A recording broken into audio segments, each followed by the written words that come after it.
That aircraft is located within the largest building on the planet, which is the Boeing Everett factory.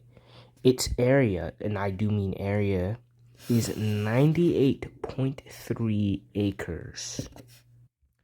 Just to put some context into that, the Vatican City, as in the Vatican City, a whole country, or classified as a whole country, and Monaco are only 109 acres and 499 acres respectively.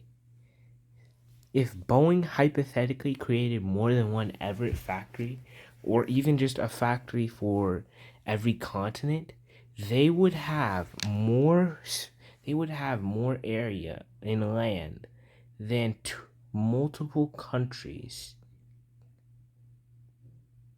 and probably every city on the planet, or at least a good majority of them.